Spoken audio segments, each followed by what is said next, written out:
Good morning everyone, welcome back to the online study of Maths Divine. आज मैं आपको आपके बुक हिंदी रीडर का चैप्टर नंबर 3 पढ़ने की कला पढ़ाऊंगी। इसके लेखक है श्री मिथिलेश कांति जी। इनका जन्म 30 दिसंबर सन 1950 को बिहार के भोजपुर जिले के बैसाडी नामक गांव में हुआ था। इन्होंने छात्र जीवन से ही लेखन का कार्य आरंभ कर दिया था और इनकी अब तक 100 से अधिक कहानियां, 2 उपन्यास, दर्जनों समीक्षात्मक आलेख, निबंध, टिप्पणियां आदि सभी स्तरीय एवं प्रसिद्ध पत्रिकाओं में प्रकाशित हैं। और इनके प्रमुख उपन्यास व कहानी संग्रह हैं झुनिया, युधिष्ठिर, प्रेम न बाड़ी, उपजे, बाबूजी, बंद रास्तों के बीच, दूसरा महाभारत, रास्ते आदि। और इन्हें सर्वोत्कृष्ट हिंदी लेखन के लिए वर्ष 1983 के अमृत पुरस्कार से पुरस्कृत किया गया। चैप्टर स्टार्ट करने से पहले हम चैप्टर के बारे में समझते हैं कि चैप्टर में क्या कहा गया है। पढ़ना अच्छी बात है, लेकिन उससे भी अच्छी बात है समझकर पढ़ना। नियोजित ढंग से पढ़ने से आपके ज्ञान में वृद्धि तो होगी, साथ ही साथ ज्ञान व्यवस्थित भी होगा। जो अंश रटे जाने योग्य उन्हें रटना भी आवश्यक है, जैसे तिथियां, सूत्र, वर्तनी आदि। जैसे कि डेट्स वगैरह होती हैं, फॉर्मूला होते हैं, स्पेलिंग्स होती हैं, इनको रटना भी जरूरी होता है। बिना रटे याद नहीं हो सकते हैं। आप पाठ से कितना समझ पाए हैं उसके लिए अपने आप से प्रश्न पूछते चलना भी आवश्यक है। बीच बीच में पूछते जाएं अपने आप से कि हम कितना समझ आ गए हमें। कहा जाता है कि आत्मविश्वास में सेल्फ कॉन्फिडेंस सफलता की कुंजी है। जी हाँ, यह सत्य है। यदि आप सफल होना चाहते हैं तो सर्वप्रथम आत्मविश्वास जरूरी है। आपने ये जरूर सुना होगा कि आधी जंग आत्मविश्वास से जीत ली जाती है, इसलिए कभी भी निराश मत होइए। सफलता पाने के लिए सतत मीन्स एक लगातार परिश्रम प्रयास करते रहना चाहिए। उद्यमी मनुष्य के लिए कोई भी काम असंभव नहीं है, मतलब मेहनती मनुष्य के लिए कोई भी काम असंभव नहीं है। Now let's start our chapter. हम क्यों पढ़ते हैं, ये एक ऐसा सवाल है जिसके अनेक जवाब हो सकते हैं। हम स्कूल की परीक्षाएं पास करने के लिए पढ़ते हैं। हम इसलिए पढ़ते हैं कि हमें अच्छी श्रेणी मिल सकती है।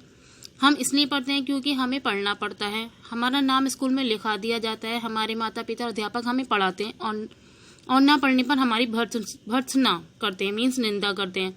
हम इसलिए भी पढ़ते हैं क्योंकि ना पढ़ने पर हम फेल हो जाते हैं, हमारी बदनामी होती है। हम पढ़ते हैं जिससे कि हमारा नाम हो, हमें अच्छी नौकरी मिल सके और हम जीवन में सफल और सुखी हो सकें। उपरोक्त कारणों में से कोई एक कारण या आंशिक अथवा पूर्ण रूप में अनेक कारण हमारे पढ़ने के हो सकते हैं। इनमें से जितने भी कारण बताए गए हैं, इनमें से कोई एक कारण या कोई भी वजह हमारे पढ़ने की हो सकती है। अब देखिए, क्वेश्चन आपके लिए दे रखा है साइड में। ना पढ़ने पर हमारी भर्त्सना कौन करता है? माता पिता और हमारे अध्यापक करते हैं। अब देखिए आगे, अध्यापन में सबसे पहले और सबसे महत्वपूर्ण पढ़ना है। पढ़ने में सबसे महत्वपूर्ण बात ये याद रखनी चाहिए कि जो कुछ पढ़ा जाए वह समझकर पढ़ा जाए। तोते की तरह बिना समझे पढ़ना व्यर्थ मीन्स बेकार जाता है।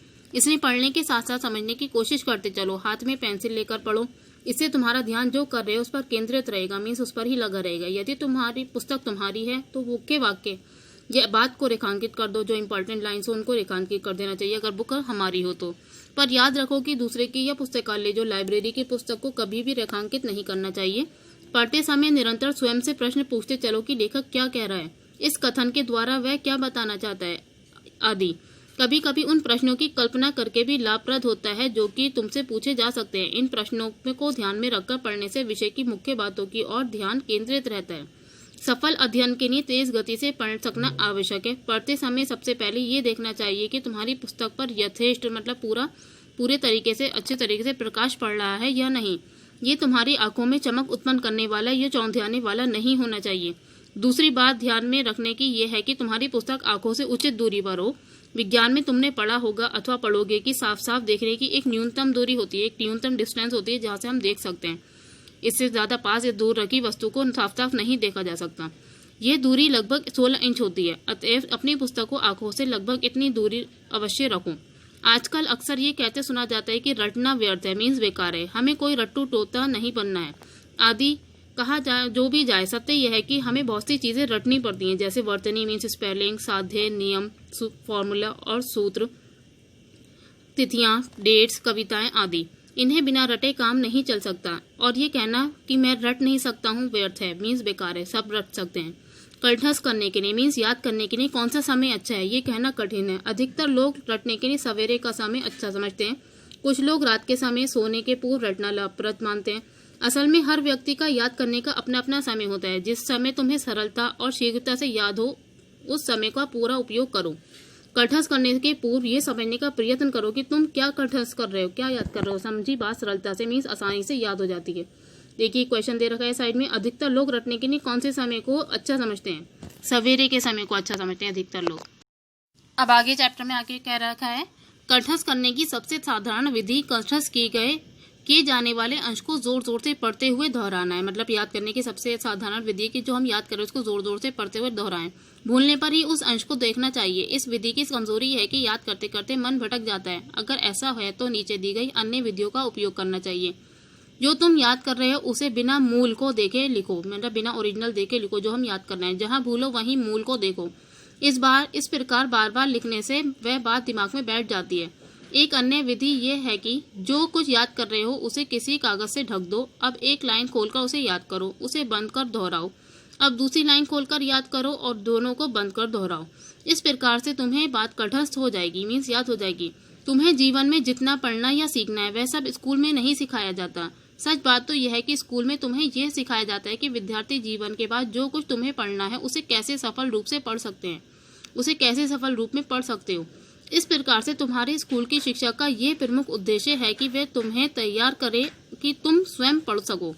स्कूल की शिक्षा का ये उद्देश्य होता है कि तुम्हें आगे के लिए तैयार किया जाता है कि तुम खुद पढ़ सको। यही 100 अध्याय है, मीन्स सेल्फ स्टडी है। जीवन में ऐसे अनेक अवसर आएंगे जब किसी सीखी बात को तुम और गहराई से सीखना चाहोगे, किसी अनजान नई बात को जानना चाहोगे या किसी जानी बात को दोहराना चाहोगे। इससे तुम्हारा ज्ञान पुष्ट, गंभीर और विस्तृत होगा। देखिए, एक क्वेश्चन दे रखा है साइड में, स्कूल की शिक्षा का क्या उद्देश्य है। स्कूल की शिक्षा का प्रमुख उद्देश्य है कि वे हमें तैयार कर दे कि हम स्वयं कैसे पढ़ें, हम सेल्फ स्टडी कैसे करें। इसका ये मेन उद्देश्य होता है। अब आगे है, देखिए के चैप्टर में, तुम्हारी इस अध्ययनशीलता से तुम्हारे उच्च अधिकारी तुम पर प्रसन्न होंगे और तुम्हारी उन्नति का मार्ग खुल जाएगा। उपनिषद में कहा गया है, उठो जागो और श्रेष्ठ पुरुष के पास जाकर ज्ञान लो। ज्ञानी सुलेमान ने भी कहा है कि जो ज्ञानियों के साथ चलता है, मतलब जो ज्ञानियों के साथ रहता है वो अवश्य ज्ञानी हो जाएगा, उसमें भी ज्ञान आ जाएगा। अतः ऐसे व्यक्तियों को खोजो और उनका साथ करो। अपने समय का ध्यान रखो, समय पर काम करो, ठीक से काम करो। ये जान लो कि कब और किन परिस्थितियों में, किन सिचुएशंस में तुम सबसे अच्छा काम कर सकते हो। उन सिचुएशंस को, उन परिस्थितियों को उत्पन्न करो और उस समय काम करो। उस समय समस्त आकर्षणों से अपने आप को दूर रखो। जब तक तुम इच्छित विषय को, मतलब जो हम जानना चाहते हैं उनको जान न लें, तब तक संतुष्ट मत हो। प्रश्न, अध्ययन, गोष्ठी जैसे भी हो सके, मतलब क्वेश्चन करके, अध्ययन करके उसके बारे में जानने का प्रयत्न करो। अपने अज्ञान को अपने आप से मत छुपाओ। अपने आप को ज्ञान से, अपने अज्ञान को अपने आप से छुपाना ये हो गया अपने आप को धोखा देना। तो स्वयं को धोखा मत दो। कभी निराश मत हो। असंभव शब्द मूर्खों के शब्दकोश में होता है, जो इम्पॉसिबल शब्द होता है वो मूर्खों के डिक्शनरी में होता है। ये याद ध्यान रखो। ऐसा कोई कार्य नहीं जिसे धैर्य, परिश्रम, निष्ठा और स्वाध्याय से तुम पूरा ना कर सको। याद रखो कि सफलता का मूल्य तुम्हें चुकाना पड़ेगा। इसके लिए तुम्हें अधिक परिश्रम करना पड़ सकता है। इसके लिए तुम्हें सतत परिश्रम करना पड़ सकता है। इसके लिए तुम्हें बार बार परिश्रम करना पड़ सकता है और काम हो सकता है। याद रखो कि उद्यमी मनुष्य के लिए, जो मेहनती मनुष्य होते हैं, उनकी सुमेरु पहाड़ की चोटी भी बहुत ऊंची नहीं होती कि बहुत ज़्यादा ऊंची सुमेरु पहाड़ की चोटी है, वो भी उसे ऊंची नहीं लगती है। उसके लिए रसातल भी अधिक नीचा नहीं है। पृथ्वी के नीचे 7 लोकों में से 6ठा लोक है रसातल, वो भी उसे बहुत नीचा नहीं लगता है। और वह समुद्र को भी अथाह नहीं समझता है, कि बहुत ज़्यादा गहरा नहीं समझता है। अब देखिए, आपके लिए चैप्टर में साइड में क्वेश्चन दे रखे हैं। जो ज्ञानियों के साथ चलता है वह अवश्य ज्ञानी हो जाता है। ये बात किसने कही है? ज्ञानी सुलेमान ने कही है। किस चीज़ को स्वयं से नहीं छुपाना चाहिए? अपने अज्ञान को स्वयं से नहीं छुपाना चाहिए। किस मनुष्य के लिए रसातल भी अधिक नीचा नहीं है? उद्यमी मनुष्य के लिए, जो मेहनती मनुष्य है। यह आपका चैप्टर नंबर 3 कंप्लीट हुआ। ना होमवर्क टाइम। होमवर्क में आपको चैप्टर में से जो 20 कठिन वर्ड हैं, 20 कठिन शब्द लिखने हैं और शब्द अर्थ करने हैं। ये सब होमवर्क आपको कॉपी पर करना है। Okay, thank you and have a nice day.